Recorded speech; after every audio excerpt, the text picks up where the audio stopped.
धन्यवाद मेरे महाचामर्सी खुदावन पिता परमेश्वर, मेरे राजाओं के राजा प्रभु के प्रभु जी, हम आपका धन्यवाद करते हैं पिता परमेश्वर।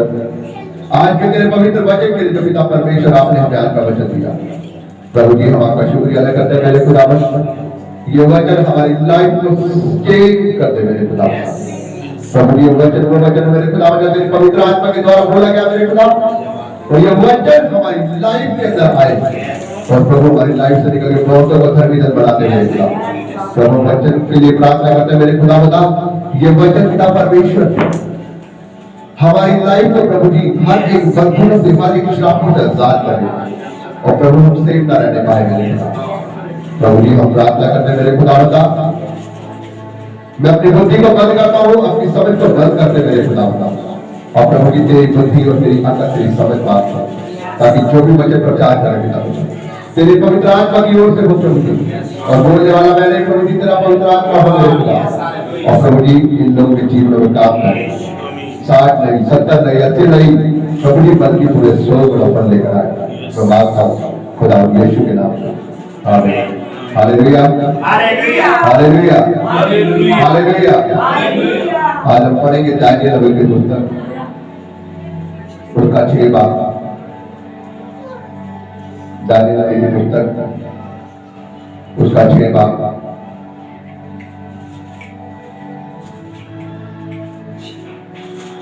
उसकी 16 से 23 तक हम पढ़ेंगे आज। 16 से 6 तक 23 तक 16 से 23 तक दानियेल नबी की पुस्तक उसका 6 बाब उसकी 16 से 23 तक। Page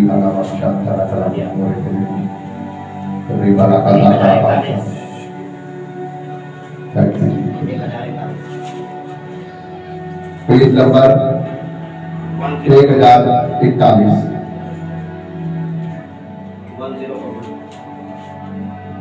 thank you Jesus Lord hallelujah. तब राजा ने आज्ञा दी और दानियेल लाकर सिंहों की माद में डाल दिया गया। उस समय राजा ने दानियेल से कहा, तेरा परमेश्वर जिसकी तू नित्य उपासना करता है वही तुझे बचाए। हालेलुया।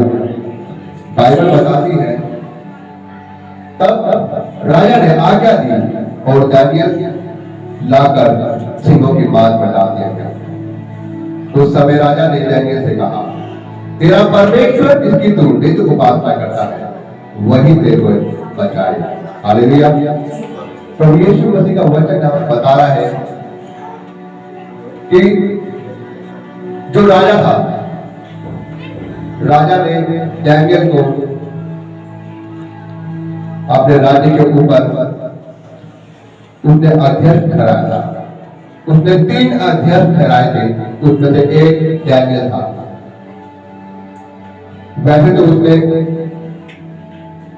120 अधिपति ठहराए थे और उसमें से उनके ऊपर 3 ऐसे अध्यक्ष ठहराए थे जो उनका सब कुछ देख रेख, उनका सब कुछ लेखा लेने के लिए 3 अध्यक्ष ठहराए थे। उसमें से एक दानियेल था। और बाइबल बताती है कि जिस समय वह अध्यक्ष उसके लिए काम करते थे, उनमें से जो दानियेल था, दानियेल सबसे ज्यादा वफादार और ईमानदार और प्रभु यीशु मसीह का प्यार पाने वाला व्यक्ति था। वो परमेश्वर की खराई से चलता रहा, वह परमेश्वर की पवित्रताई में रहता था और वो राजा का भी खास प्रिय था। क्यों? क्योंकि वो राजा को ऐसी सम्मति देता था, ऐसे अच्छे गाइडलाइन देता था, मतलब उसको समझाता था और उसके बारे में बताता था। और वो परमेश्वर की हजूरी में चलता था वफादारी से। 3 समय वो परमेश्वर की हजूरी में एक दिन में आता था। बाइबल में देखा है जो उसकी कोठरी थी जिस जगह वो प्रार्थना करता था, घुटने टेक कर, उसमें एक खिड़की थी और वो खिड़की यरूशलेम के बिल्कुल सामने खुला करती थी और वो वहां पर अपने खुदा की निज यहोवा परमेश्वर के घुटने टेक के प्रार्थना किया करता था। जब वो परमेश्वर के अनुग्रह से बढ़ता गया और राजा की नजर में वो और ज्यादा उसका प्रिय होता गया, बाइबल बताती है कि उस समय जो बाकी जो अधिपति थे, राजा के मन में ये था कि मैं उनके ऊपर मतलब जो 3 जने हैं उनसे भी ऊपर मतलब मैं उनके दानियल को कर दूं, क्योंकि वो दानियल इतना ज्यादा वफादार था राजा का, वो इतना ज्यादा प्रिय बन गया था राजा का। क्यों? क्योंकि जब हम परमेश्वर की हजूरी में होकर चलते हैं, जब हम परमेश्वर की वफादारी से चलते हैं, रूह सच्चाई से परमेश्वर की सेवा करते हैं, तो प्रभु यीशु मसीह हमारे दायरों को छोटा नहीं रहने देता, बल्कि वो हमें बढ़ा देता है, वो हमारे हाथों को खोल देता है, वो हमारी बरकतों को खोल देता है, वो हमारे लिए अपने सारे हाथ खोल देता है और ऊंचा कर देता है। हालेलुया। जहां पर दानियल के साथ भी हुआ था, दानियल वफादार था, दीन था, शून्य था, नम्र था, हलीम था और परमेश्वर के भय में चलने वाला और नित्य दिन परमेश्वर की हजूरी में 3 बारी आने वाला वो ऐसा धर्मीधर व्यक्ति था। बाइबल में बताती है कि जब दानियल रूह सच्चाई के साथ सही तरीके से राजा के साथ चलता रहा वफादारी के साथ, तो जो बाकी अध्यक्ष थे, अधिपति थे, अधिकारी थे, उनको बहुत बुरा लगा। वो अंदर ये चिढ़ने लगे कि राजा तो दानियल के साथ ज्यादा ही प्रेम करता है, राजा को ज्यादा लगाव करता है, हम किस प्रकार के दानियल को इस मतलब कि इस पद पे से हटाए और कुछ ऐसा करें कि दानियल मारा जाए। बाइबल बताती है, अगर हम इसकी 6 की 1 से पढ़ेंगे तो उसमें जो लिखा हुआ है तो कि वह लोग दानियल के लिए कुछ सुराग ढूंढने लगे, बस के पीछे सारी हिस्ट्री में जाके कुछ ऐसा ढूंढने लगे, कुछ तो पाप होगा दानियल के अंदर, कुछ तो उसने ऐसा कुछ गलत किया होगा कि वो पकड़ा जाए और वो सजा के हकदार पाया जाए। लेकिन बाइबल बताती है कि उन्होंने सारा छानबीन कर लिया, उन्हें कुछ भी ना मिला दानियल के खिलाफ, क्योंकि दानियल शुरू से ही परमेश्वर का भय मानने वाला, उसकी आज्ञा में चलने वाला, उसका वफादार व्यक्ति था। बाइबल बताती जब उन्होंने उनके सारे सुराग देख लिए, उसके बारे में सारी छानबीन कर ली, तो उनको कुछ ना मिला, तो उन्होंने सहमति बनाई आपस में कि दानियल की भक्ति ही दानियल को फंसाएगी, हम उसके खिलाफ ही उसको फंसाने की कोशिश करेंगे। तो उन्होंने लगा आपस में सहमति की और उन्होंने एक युक्ति बनाई, उन्होंने एक तरकीब बनाई कि हम लोग राजा के पास जाएंगे और राजा से बोलेंगे कि राजा, अब से 30 दिन तक जो तुम्हें छोड़ किसी और की उपासना करे, जो किसी और देवता को पूजे, जो किसी और के सामने दंडवत करे, वो शेरों की मांद में डाल दिया जाएगा, वो शेरों की मांद में डाल दिया जाएगा। तो ऐसा एक पत्र बना दे और उसके ऊपर अपने साइन करके तू उसे पक्का कर दे, ताकि कोई हटाया ना सके से, कोई कैंसिल ना करे, कोई ये ना कहे कि ये झूठा पत्र है। बाइबल में लिखा है, राजा ने कहा ठीक है, उसने ऐसा एक पत्र लिखने के लिए उसने आज्ञा दे दी और उन्होंने एक ऐसा पत्र लिखा, एक ऐसा ऑर्डर बनाया और उसके ऊपर उन्होंने बोला कि राजा तो अपने साइन कर दे। राजा ने उसके ऊपर अपने साइन कर दिए, उसने अपने अंगूठी से, उस समय अंगूठी होती थी, उसने अपने अंगूठी से उसके ऊपर स्टैंप लगा दी और अपने साइन कर दिए। बाइबल बताती है उस समय दानियल को पता लगा कि राजा ने ऐसा एक ऑर्डर बनाया है और उसके ऊपर अपना साइन भी कर दिया है। दानियल अपने थोड़ा सा मन में थोड़ा सा हल्का था, टूटा हुआ था, लेकर अपने कोठरी में गया और कोई परवाह ना करते हुए भी वो अपने परमेश्वर की हजूरी में 3 समय वो बैठ कर उसकी उपासना करने लगा। तब वो जो अधिपति और जो भी सरदार लोग जो भी थे, उन सब लोगों ने फिर वो ढूंढने लगे समय कि अब हम दानियल के लिए दानियल को रंगे हाथ पकड़ेंगे और राजा के सामने लेकर आएंगे। बाइबल बताती है कि जिस समय दानियल प्रार्थना कर रहा था, जिस समय दानियल घुटने टेक कर अपने परमेश्वर से प्रार्थना कर रहा था, वो उसी समय उतावली से आए और उन्होंने दानियल को प्रार्थना करते हुए पकड़ लिया। वो उसी समय राजा के पास गए और उन्हें बोला कि हे राजा, क्या तुमने कोई ऐसा ऑर्डर नहीं बनाया था जिसमें तुमने बोला था कि यदि कोई 3 दिन से ज्यादा 3 दिन में मुझे छोड़ किसी और देवता को पूछे, किसी और के सामने घुटने टेके, किसी और को दंडवत करे, तो तुमसे शेरों की मांद में डालने का तुमने क्या ऐसा ऑर्डर नहीं बनाया था? राजा ने कहा बेशक मैंने ऐसा एक ऑर्डर बनाया था, हाँ वो ऑर्डर सच्चा है और उस पर मैंने अपने साइन भी किए।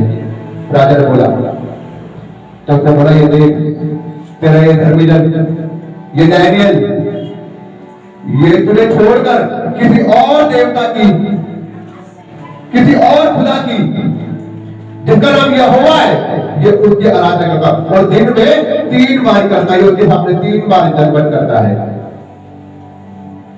राजा का वो प्रिय था डैनियल, उसने बहुत कोशिश की डैनियल को बचाने की, उसने बहुत कोशिश की, लेकिन वो जो हकीम लोग थे जो सरदार लोग थे उन्होंने बोला हे राजा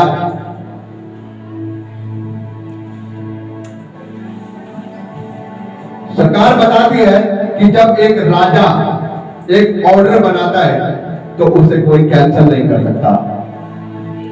तो राजा ने अपने मन में सोचा और उसका काफी ज्यादा मन टूट गया था, उसका काफी ज्यादा मन निराश हो गया था और उसने बोला ठीक है डैनियल को डाल दो शेर की बाती में। और उसी दिन डैनियल को शेरों की बाती में डाल दिया गया और उसके मुंह के ऊपर एक पत्थर रख दिया गया और उस पत्थर के ऊपर राजा ने अपनी अंगूठी के द्वारा उस पर स्टंप लगाते सील लगाते ताकि कोई उस चीज को बदल ना सके। बाइबल बताती है कि जब रात हुई और कोप फटते ही राजा भागा डैनियल के पास। जिस समय राजा ने उसको ऑर्डर दिया था डालने के लिए और जब डाला उसके ऊपर मोहर लगाई, बाइबल बताते हैं कि राजा को उस रात नींद ही नहीं आई, ना उसने कुछ खाया ना उसने कुछ पिया, वो बेचैन रहा और उसके पास कोई भी खुद सुख विलास की कोई चीज नहीं भेजी गई उसके पास उसके कमरे के अंदर। बाइबल बताते हैं कि राजा उस दिन पूरे रात टेंशन में रहा, उसे नींद नहीं आई, वो बेचैन रहा, वो पलटियां मारता रहा, पूरी रात सोया नहीं। और जिस प्रकार वो फटा सुबह हुई वो दौड़ के गया उस जगह पर उस कमरे पर शेरों की बाती में और उसने चिल्ला के कहा जिस प्रकार पढ़ते हैं तब एक पत्थर लाकर उस गड्ढे के मुंह पर रखा गया और राजा ने उस पर अपनी अंगूठी से और अपने प्रधानों की अंगूठी से मोहर लगा दी। हालेलुया। और डैनियल के विषय में कुछ बदलने ना पाए। बताइए बाइबल तब उसने अपनी और अपने अधिपतियों की अंगूठी से मोहर लगा दी ताकि कोई उस चीज के बारे में कुछ बदल ना सके। और तब राजा ने आगे बोला, जब कोट फटा वो सुबह दौड़ कर गया वहां पर और उसने बोला, क्या बोला उसने देखा कि डैनियल को जीवित परमेश्वर ने बचाया कि नहीं बचाया। हम बाइबल से पढ़ते हैं। तब राजा ने अपने महल में चला गया और उस रात को बिना भोजन पड़ा रहा और उसके पास सुख विलास की कोई वस्तु नहीं पहुंचाई गई। हालेलुया। बाइबल बता रही है उसके पास कोई सुख विलास की वस्तु नहीं पहुंचाई गई उस रात। जिस रात को जब उसे पकड़वाया गया था, उसे शेरों की बाती में डाल दिया गया था, उसे पूरी रात नींद आई, उसे कोई सुख विलास की चीज न पहुंचाई गई। वो पूरी रात इधर उधर पलटी मारता रहा और उसे नींद आई। जिस प्रकार जब पोपटा वो सुबह दौड़ते हुए गया और उसमें जब 20 आयत में लिखा है उसके अब 20 को पढ़ेंगे, 20 आयत में लिखा उसने बोला, जब राजा बड़े गड्ढे के निकट आया तब शोक भरी वाणी से चिल्लाने लगा और दानियल से कहा, हे दानियल, हे जीवते परमेश्वर के दास, क्या तेरा परमेश्वर जिसकी तू नित्य उपासना करता है तुझे सिंहों से बचा सका है? हालेलुया। यहाँ पर बाइबल बता रही है बाइबल कि राजा गया और उसने पोपट वहां पर गया और उसने बोला, हे दानियल, हे जीवित परमेश्वर के पुत्र जिसकी तू उपासना करता है, क्या तेरे जीवित परमेश्वर ने तुझे बचा लिया शेरों के मुंह से? और बाइबल बताती है कि दानियल ने उसी समय चिल्लाकर कहा, हे राजा तू योग योग जिए। हालेलुया। उसी समय दानियल ने चिल्ला के कहा कि हे राजा तू योग योग जिए। क्यों योग योग जिए? क्योंकि वो राजा से वो भी प्रेम करता था, वो राजा के भय में रहता था। प्रथम स्थान उसने यहोवा परमेश्वर को दिया, वो यहोवा परमेश्वर के भय में रहता था। उसके बाद वो राजा के साथ वफादार था, राजा के भय में रहता था वो। क्योंकि बाइबल यह कहती है कि प्रथम नंबर पे आप अपने यहोवा परमेश्वर के भय में रहे, और सेकंड में जो भी आपके ऊपर राजा है, जो भी हकीम है, जो भी सरकार है, जो भी न्यायी है, आप सब उसके भय में रहे, क्योंकि ये सब जो भी उनको अधिकार मिले वो यहोवा परमेश्वर की ओर से मिले। हालेलुया। और बाइबल भी यहाँ पर यही बता रही है। और दानियेल ने उस समय कहा कि हे राजा तू योग्य होती है। आज अब आगे बढ़ेंगे। तब दानियेल ने राजा से कहा, हे राजा तू युग युग जीवित रहे। मेरे परमेश्वर ने अपना दूत भेजकर सिंहों के मुंह को ऐसा बंद कर रखा कि उन्होंने मेरी कुछ भी हानि नहीं की। इसका कारण यह है कि मैं उसके सामने निर्दोष पाया गया, और हे राजा तेरे सम्मुख भी मैंने कोई भूल नहीं की। हालेलुया। जहाँ पर 22 आयत बता रही है, मेरे परमेश्वर ने अपना दूत भेजकर सिंहों के मुंह को ऐसा बंद किया, उन्होंने ऐसा बंद कर दिया कि उन्होंने मेरी कुछ हानि ना की। इसका कारण यह है कि मैं उनके सामने निर्दोष हूं, और मैंने तेरे विरुद्ध कोई पाप नहीं किया है। मैं तेरे सामने भी निर्दोष हूं। क्योंकि बाइबल बताते हैं, जो अपने परमेश्वर के सामने अपने परमेश्वर को छोड़ किसी आगे के किसी व्यक्ति के सामने घुटने न टेकना। उसने कहा कि मैं अपने परमेश्वर के सामने निर्दोष हूं, उसके साथ बाद मैं तेरे सामने भी निर्दोष हूं। उसने अपने स्वर्गदूत को भेजकर सिंहों के मुंह को, शेरों के मुंह को बंद कर दिया। क्यों उसने शेरों के मुंह को बंद कर दिया? क्योंकि उसने यहोवा परमेश्वर की दुहाई दी। जब वो फेंका गया था शेरों के मादों में, उसने अपने घुटने टेके वहां पर भी। उसने बोला कि हे याकूब, इसहाक और अब्राहम के परमेश्वर, हे मेरे परमेश्वर, मैं तेरी दुहाई देता हूँ, तू आज इस शेरों की मादी में भी मेरी रक्षा कर। तूने हमेशा अपने धर्मी की प्रार्थना को सुना है, आज पिता परमेश्वर तू मेरी प्रार्थना को भी सुन और इन शेरों के मुंह को बंद कर दे। बाइबल बताती है कि उसी घड़े उन शेरों के मुंह बंद कर दिए गए। Hallelujah, hallelujah. उसने यही प्रार्थना की होगी वहां पर, उसने यही प्रार्थना की होगी घुटने टेके कि हे परमेश्वर अपने धर्मी जन की मदद कर। बाइबल बताती है कि उसके स्वर्गदूतों ने शेरों के मुंह को बंद कर दिया। आज हम बड़े बड़े चमत्कार देखना चाहते हैं, अपने जीवन में सुख विलास चाहते हैं, अपने जीवन में आनंद चाहते हैं, लेकिन परमेश्वर के नजदीक नहीं आना चाहते, परमेश्वर को समय नहीं देना चाहते। हम चाहते तो हैं कि हमारी ये विपत्ति हट जाए, हम चाहते तो हैं हमारे जीवन में आशीष आ जाए, बरकतें आ जाए, घर मिल जाए, हमारे बच्चों की लाइफ बन जाए, हमारे बच्चे पढ़े लिखे हो जाए, सब कुछ चाहते हैं, लेकिन प्रभु को समय कोई नहीं देना चाहता। बाइबल बताती है कि जब तक तुम मेहनत नहीं करोगे कोई फल नहीं मिलता। बड़े बुजुर्ग भी बोलते हैं, जब तुम मेहनत करो तो उसका फल तुम पाओगे। अगर हम परमेश्वर के सामने अपना समय देते हैं, हम परमेश्वर का अपना उद्धार करता परमेश्वर में रहते उसको समय देते हैं, तो हमारा परमेश्वर भी हमारे लिए अपने हाथ खोल लेता है। और यही समय ये बाइबल बताती है कि वो प्रत्येक दिन 3 बारी परमेश्वर के सामने आया करता था उसका धन्यवाद करने के लिए। और परमेश्वर ने उसकी सुधि ली, उस शेरों की मादी में भी उसकी देखभाल की, उसको संभाला। अभी तो मैं ये वचन परमेश्वर ने मुझे दिया, मैंने बिल्कुल भी तैयार नहीं किया था कल भी वचन, लेकिन मैं जब परमेश्वर का वचन तैयार करता हूं, मैं परमेश्वर से मांगता हूं। और आज ठीक सुबह 3 बजे की जब मैं प्रेयर में था, मुझे परमेश्वर ने वचन दिया, मैंने सुबह ये वचन तैयार किया। Hallelujah, hallelujah.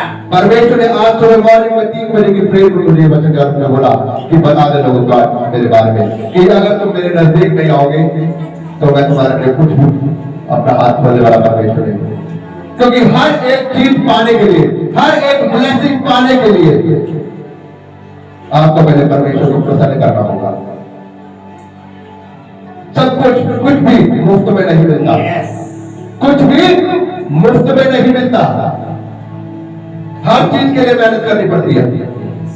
कुछ दर्शन पाने के लिए मेहनत करनी पड़ती है, किसी को चंगाई देने के लिए मेहनत करनी पड़ती है, फास्टिंग में जाना पड़ता है, घंटों घंटों प्रार्थना करनी पड़ती है। ऐसे नहीं कोई मुर्दा नहीं उठता, कोई बीमार चंगा हो जाता, किसी की बीमारी चली जाती, भविष्य वक्ता प्रोफेसी करते, भविष्यवाणी करते हैं, लोगों के लिए प्रार्थना करते हैं, लोग चंगे हो जाते हैं। ऐसे नहीं होते, हर चीज के लिए मेहनत करनी पड़ती है, हर चीज के लिए कुछ ना कुछ बोना पड़ता है। बड़ी आंखी से लेने के लिए दसवांश बोना पड़ता है, अपना टाइम बोना पड़ता है, अपना बीज बोना पड़ता है। और परमेश्वर से आंखी से पाने के लिए, हमेशा उसके भय में रहने के लिए, स्वर्ग के राज्य के लिए परमेश्वर के लिए नजदीक आना पड़ता है। Hallelujah, hallelujah. तो मैं यही बताऊंगा, जो लोग बाइबल हमें बताती है कि डैनियल ने जिस प्रकार वो दिन 30 बार उसने टाइम बार से कहा, कुछ भी हो जाए, कुछ भी, मैं अपने परमेश्वर के 3 बार के सम्मुख आऊंगा। और वो आता और परमेश्वर ने उसकी सुधी दी। जहां पर बाइबल बताती 23 में, तब राजा ने बहुत आनंदित होकर दानियल को गड्ढे से निकालने की आज्ञा दी। आते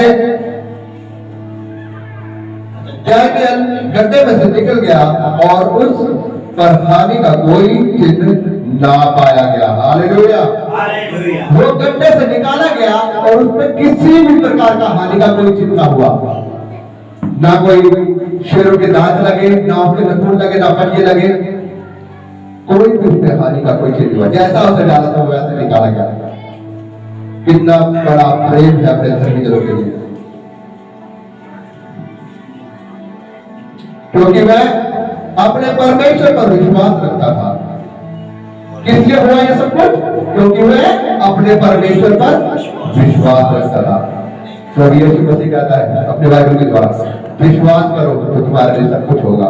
पूरी बाइबल के अंदर, पूरी बाइबल भरी पड़ी है वर्ड से, विश्वास करे, विश्वास कर, विश्वास कर। यदि तू विश्वास करे तो तेरे लिए ऐसा हो जाएगा। यदि तू विश्वास करे तो तू बड़े बड़े कामों को होते देखेगा। प्रभु यीशु मसीह का वचन ये कहता है, यदि तू विश्वास करेगा, उसने कहा है यदि तू मेरे धर्म राज्य की खोज करे तो दुनिया का ऐश्वर्य मैं फिर दूंगा। क्यों कहा है उसने ये?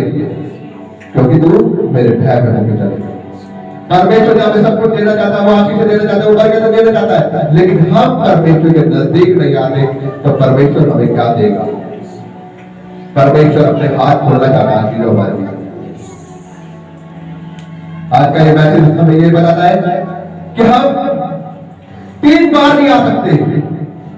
बाइबल बताती है कि वो 3 बार आ सकता। अगर हम 3 बार आ सकते तो धीरे धीरे अपने समय को बढ़ाओ। हम एक साथ नहीं बदल सकते, लेकिन वचन में लिखा है कि अंश अंश करके हम लोग अपने आप को बदल सकते। ऐसा नहीं कि हम लोग एकदम से बदल जाएंगे, लेकिन अंश अंश करके हमें बदलना दी लो। पहले दिन हम 10 मिनट प्रार्थना में जाएंगे, 20 मिनट करेंगे, 40 मिनट करेंगे, धीरे धीरे करके हमें परमेश्वर के नजदीक आना है, उसके नजदीक आते जाना है, उसके और अपने प्रेम को बढ़ाना, प्रेम और उसके रिश्ते को कायम करना है। जब हम परमेश्वर के नजदीक आते जाएंगे, जैसे जैसे हम परमेश्वर के नजदीक आते जाएंगे, वैसे वैसे हमारे आशीषों के रास्ते खुलते जाएंगे, बरकतों के रास्ते खुलते जाएंगे, हमारी बीमारियां जाती जाएंगी, हमारे रोग जाते जाएंगे, हमारे हालात चेंज होते जाएंगे और परमेश्वर हमारे लिए अपने आशीषों के दरवाजे खोलेगा। हालेलुया। अजीजों, मैं ये कहना चाहता हूँ कि दानियल ने जिस प्रकार परमेश्वर की भक्ति की, आप भी परमेश्वर का वफादार हो जाए।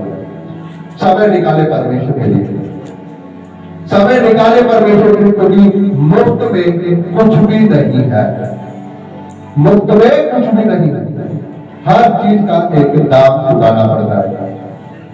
अच्छे मार्क्स लाने के लिए बच्चों को पढ़ाई करनी पड़ती है, हर चीज के लिए मेहनत करनी पड़ती है। तो मैं आप लोगों को ये बोलना चाहूंगा कि प्रभु यीशु मसीह के साथ सही तरीके से चले, वफादारी से चले और समय निकाले कि प्रभु यीशु मसीह आप लोगों की तरफ ध्यान दें। वह हमेशा खड़ा रहता अपने हाथ खोलकर कि आज आप मुझसे बात करोगे, आज आप मुझसे बात करोगे, आज आप मुझे समय दोगे। लेकिन हम शुरू होते हैं फिर काम पर, फिर रात को आने के बाद फिर दूसरे मिनट के दौरान फिर अगले दिन फिर वही काम है और परमेश्वर ऐसा करता है। तो वो जो आशीष उसने हमारे लिए रखी होती है पैक कर कर वो धनी की धनी रह जाती है और हम लोग अपनी जिंदगी में ऐसे ही बढ़ते बढ़ते बढ़ते बढ़ते बढ़ते बुजुर्ग हो गए। एक दिन बाद इस दुनिया से ज्ञान कर जाना है और हमारी आशीष धनी की धनी रह गई थी। हम लोग अपना मन बनाएंगे परमेश्वर के साथ वफादार होने के लिए, उसके भय में चलने के लिए, उसके साथ वफादारी से चलने के लिए हम लोग अपने मन बनाएंगे और प्रार्थना करेंगे परमेश्वर के वचन के बड़े और सुने जाने पर आशीष परमेश्वर आपका आशीष। आमीन।